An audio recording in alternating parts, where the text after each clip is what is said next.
picked up a few more things at the greenhouse for my shaded side of the porch. I've got some Dichondra Falls begonias and a little coleus there, just to brighten up the shade area. So I have a hanging planter here that I put in years ago. I'm going to put those in there, and then over here I have a little tiny smaller planter on an old pillar vase, which has red begonias and then the Dichondra Falls and the coleus with the lime green and the burgundy reddish color. So we're gonna plant these here.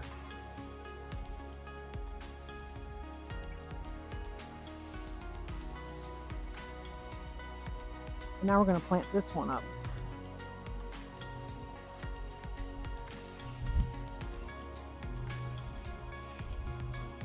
See how pretty this one is? The chartreuse with the kind of a pink center and then some red trim. It's just pretty.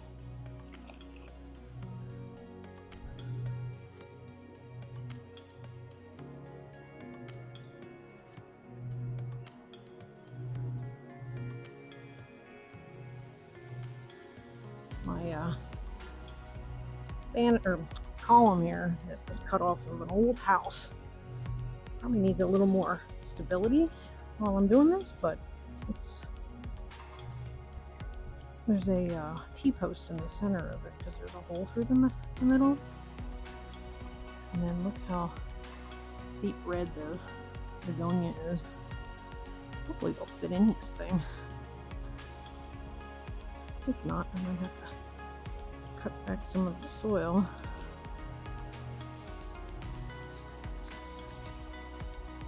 They're crammed in here. Push the soil up, make some room. And that way I have a bigger hole. And I grab the other begonia here. And these should do really well in the shade over here.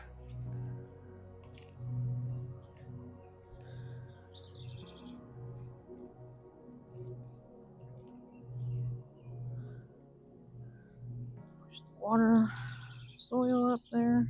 Oops. Be careful here. I'm squishing things. And then the Dichondra Falls will stick here in the center. And that'll drape down. Dichondra Falls, that'll drape down over the summer, be a real trailer. It'll look really pretty. Give it a little shake to even out the soil. This one will grow eventually up higher than these begonias. So that'll do that one for now. Give you a little look-see here, close up. Too close. Yeah. And then I've got all these bleeding hearts. Brunnera down here. Hostas, coral bell, ferns. All in the shaded area. I have this whole thing lined up with hostas on this side. This really big, old-fashioned bleeding heart. And this is called Ice Dance Carex grass. Likes the shade. And my hostas here. And then I have to trim back the dead branches on that hydrangea. And then trim back the dead stuff on that. And here's the finished one with the yellow begonias. And then this Dichondra Falls will just trail down, hang down real low. And have that little chartreuse and slightly pink centers of the foliage on that coleus, and those look really pretty. And my peonies just started to bloom. And after all the rain, we still got some pretty peonies here. Some autumn frost hostas down below, and then the really pretty irises that were. These are really old. I don't even know how old they are. They've been in the ground for a long, long time. And then I have a raindrops Floral Raindrops crabapple here. It's already bloomed. Usually gets a darker pink bloom. And then it'll start to get these teeny tiny little berries, which stay on the tree. They're persistent berries, so they won't drop off. The birds will eat them come the fall. So yeah. I have my other peony that just started to bloom. Beautiful white with a yellow center. Kind of looks like an egg, doesn't it? And the bugs are already going for it. Got more blooms there. The ants are there. So, I just love that color. It reminds me of eggs. More planters to do. I picked some of these up at, I believe it was Riverside Greenhouse out in Baytown. I've got some verbena, snapdragons, Dusty Miller, and then in this one I'm going to put in the Proven Winners Mini Vista Pink Cloud, some pink snapdragons, a little bit of Dusty Miller, and this one is the same as the other side with the verbena, the Dusty Miller, and an assortment of snapdragons. So, I have 3 of them, and we will see what we can get these planted quickly. And then I have all these snapdragons, which are going to go into the pot it's sitting on, and then that pot right there. So I wanted some color. So I have little lime hydrangeas, and of course the bleeding hearts, but they'll fizzle out midsummer, so I needed some color in the pots here. So, and then of course there's the Calibrachoa. So let's get started with filling these up, and then I'll show you what it looks like at the end. We'll get started with this one and get everything out of the way. It'll be much easier. I just had to put it in there so that I could figure out the display on it, what would work best. So, I'll put the verbena in here and put 3 little ones in there. And then we'll pack that in. And then we'll pack in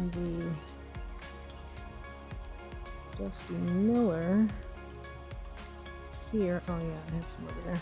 So we got 3 little Dusty Millers. Pack in right here. Hopefully it'll grow into one big one. And then I've got these snapdragons. Just assorted colors.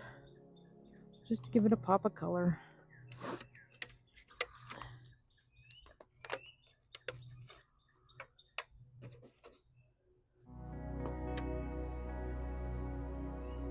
I change these things up every year. I don't like to have the same thing consistently every year.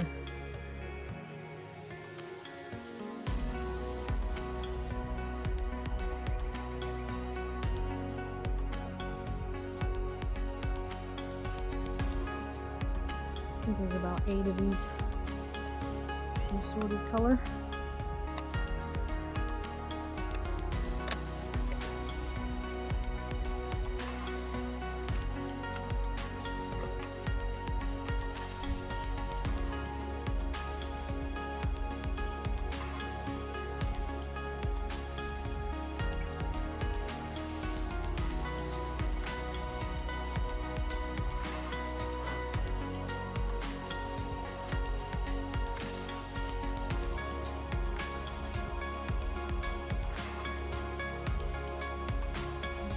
Miller. Move it in here. And then the verbena. Trio there. Deep purple, white here eyelid.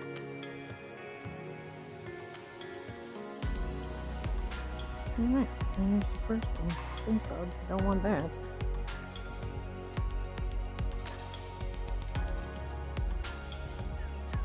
Going to be really colorful. And now we'll get working on the second one.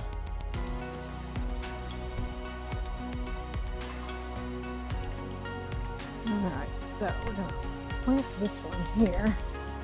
Get this all situated.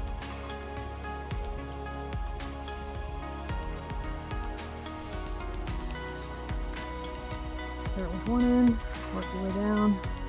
I mean, sometimes you can work and start in the middle, but I don't do that. I need to make adjustments, I make adjustments.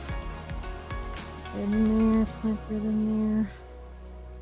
Get these purple snapshot, purple snapdragon. Very pretty.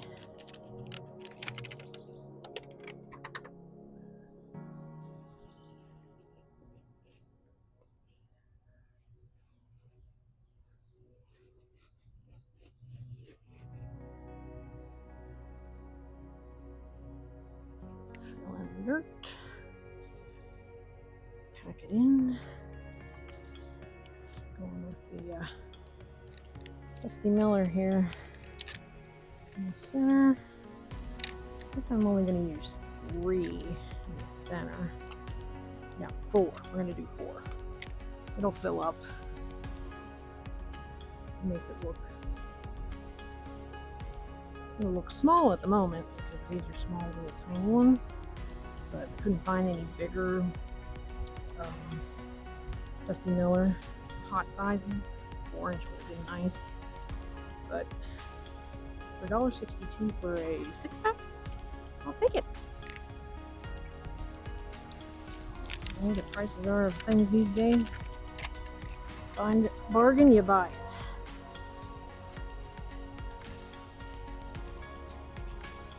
And then this one go.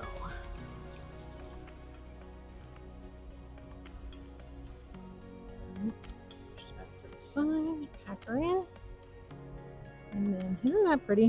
With the pink, light pink, and then the color of the Dusty Miller with that sagey green. It's really cool. Okay, on to the next one.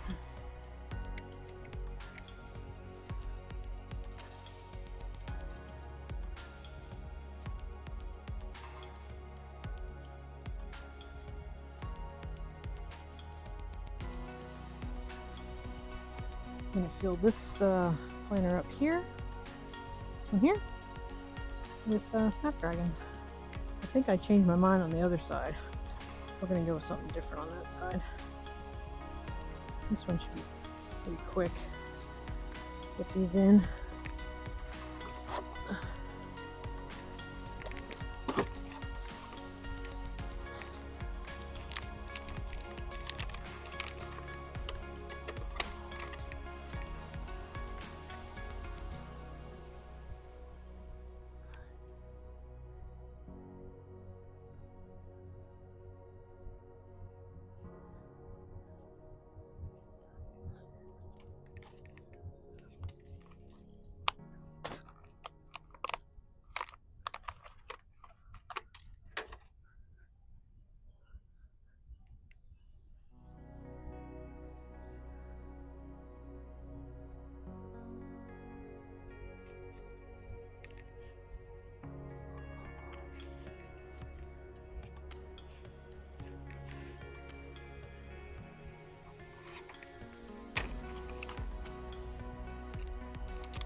This just adds a punch of color all in one planter. And you don't even have to add any other plant or annual because you have all this to look at.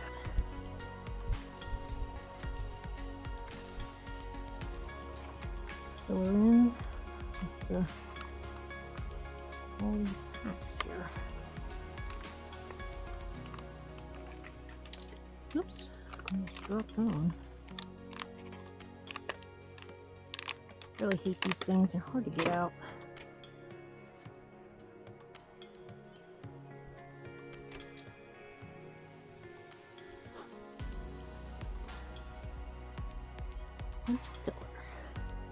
yellows, pinks, and burgundy.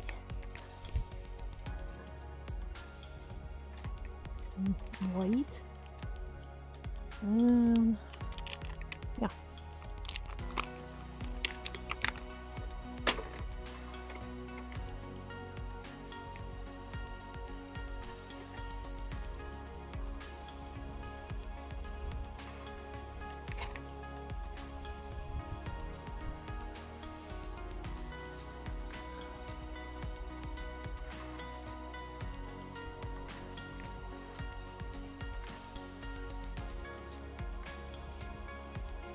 More yellows than anything, but right. Gives it a good brightness to it. Alright, so we got all that done. Still have some Dusty Miller here. I'll put that in something else.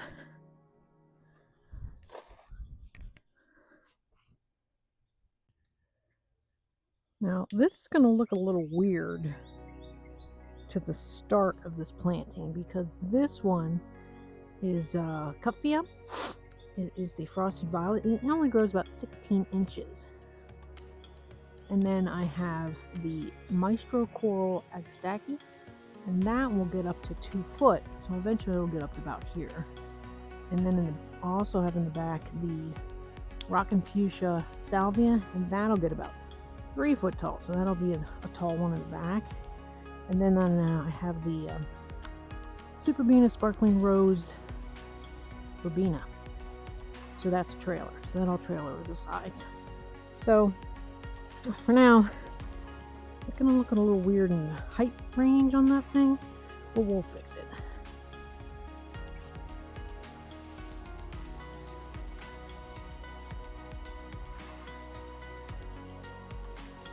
This is my little shade area. As you can see, I have many hostas. Burner in here. And it goes around the other side. And you walk up through the pathway here. We've got pea gravel in there for our walkway. This is a white dogwood right here, already done blooming. And underneath you'll see all these hostas. Some really big giant ones out here.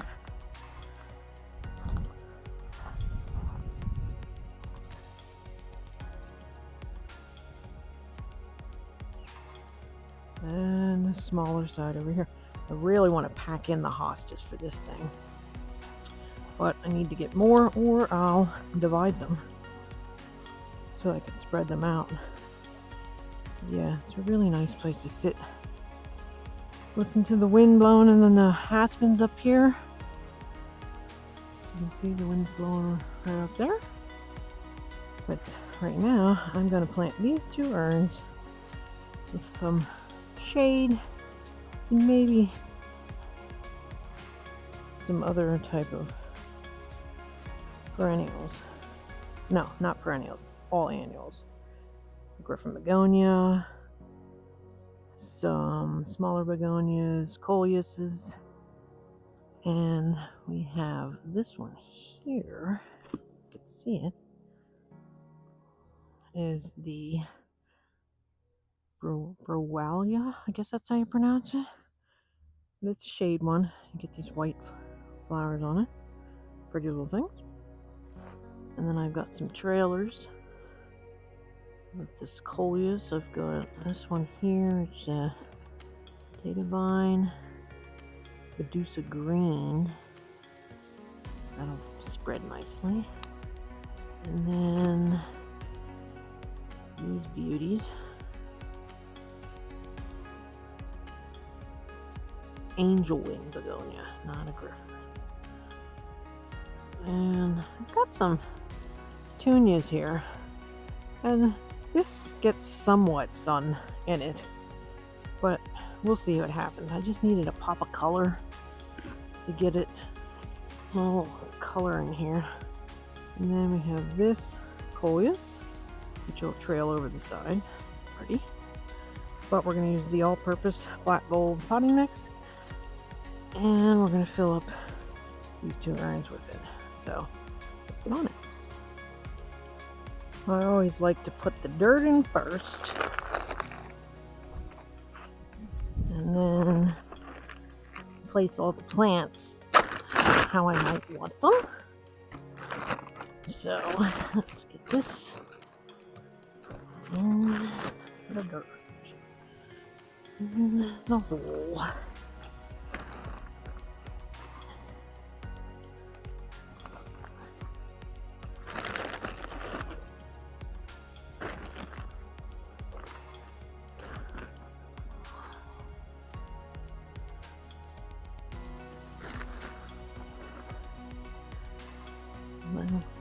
This is actually an urn, a Longwood Laurel banded urn. It comes from Compania International, concrete urn. And I picked up, I actually have two of them, so you saw earlier when I was doing the walking around. There's two of these, so I'm going to fill them a bunch of dirt.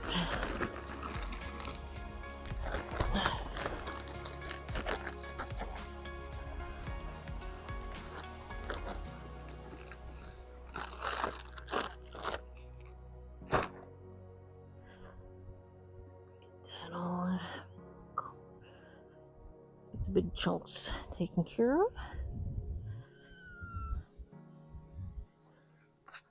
And then we are going to decide what placement we're going to do with all these plants.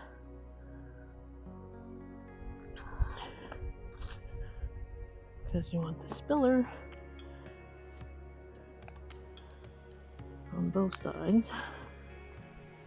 And then we've got this Lauricoleus and the begonia. Do these in the center perhaps? And then maybe the petunia and the red petunia, just to have some other filler. So, got some shade stuff. And then we've got partial sun stuff, I guess you could say. I think that's what we're going to do. And what do you think?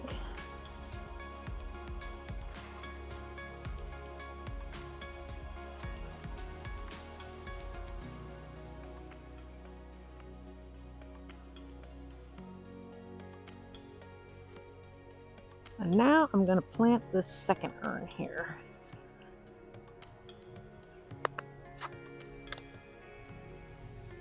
Always loosen up the root system on that. Let's look at that.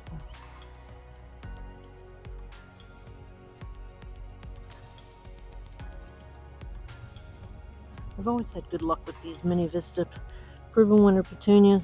They spread so nicely. You don't have to deadhead them, typically. Like your wave petunias. Not a fan of those ones. And then let's see here.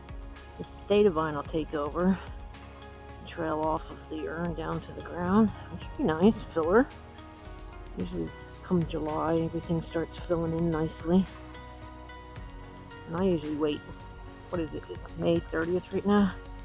I always wait till late May, sometimes June I'm planting things. Just because of late frost, which we had a lot of them in Pennsylvania this year, which killed off a lot of stuff, which is not good, especially in the retail sector. And luckily, I don't have to do that anymore. I'm doing what I like. Work for a company where I plant things, weed, trim, don't have to really stress out about too much now, which I like. I've worked a long time to get this position, and I'm really liking it. These is what I do at home. I plant and make everything look pretty. Pretty. Ooh, that was a big hole needed for that one. Brush off the dirt that got on it. And pull the roots off the bottom so you can get the thing out of the pot.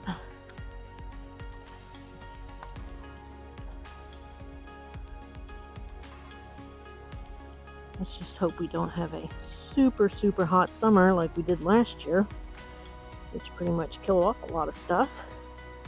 It was hard to keep up with making sure everything had a decent amount of water. Didn't want to overwater, but you also didn't want to let things dry out.